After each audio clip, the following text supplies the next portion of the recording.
Гордість нації – ветеранська десятка. Учасники війни на Донбасі вперше пробіжать столичними вулицями. На початку жовтня у Києві відбудеться перший міжнародний марафон для учасників АТО та ветеранів з інших країн.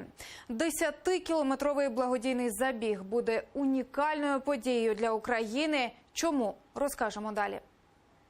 Для колишнього військового інструктора, кадрового лейтенанта Збройних сил України Олександра Попруженка служба закінчилась у 2015-му. Пригадує, як під час навчань на полігоні вчив новобранців кидати гранати. Один з новачків не впорався, кумулятивний набій впав на краю окопу з бійцями. Олександр закрив смертельну зброю власним тілом, врятувавши 15 життів ціною власного здоров'я.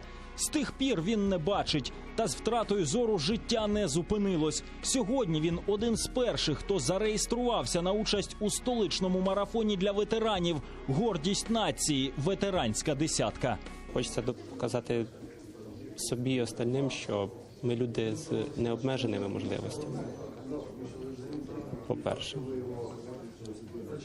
про те, що все можливо в цьому житті.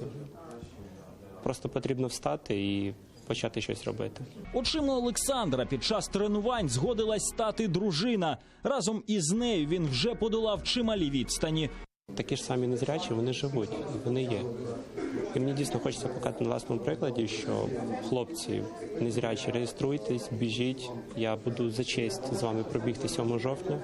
Основною метою забігу організатори ставлять не високі спортивні результати, а реабілітацію поранених. Зізнаються, за зразок брали американський марафон морської піхоти, що проводиться вже 42 роки поспіль і в якому вже 3 роки беруть участь і наші ветерани. Масштаби цього заходу настільки вразили, і мета, і способи, і методи реабілітації саме американських поранених, що виникла ідея, що чому ми, країна, яка знаходиться в унікальній ситуації, на жаль, унікальній, війни на нашій території, як це зробити ефективно на нашій території, щоб не витрачати великі кошти і шукати участі в міжнародних заходах, а зробити міжнародний захід на нашій території.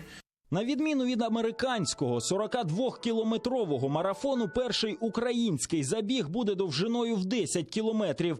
Окрім українців, в ньому братимуть участь ветерани із США, Великобританії, Данії, Латвії, Грузії тощо. Окрім цього, організатори марафону анонсували благодійний збір коштів, які планують направити на реабілітацію та лікування інших поранених на сході країни військових. Валерій Бакус, Іслам Пінка, Заман, АТР.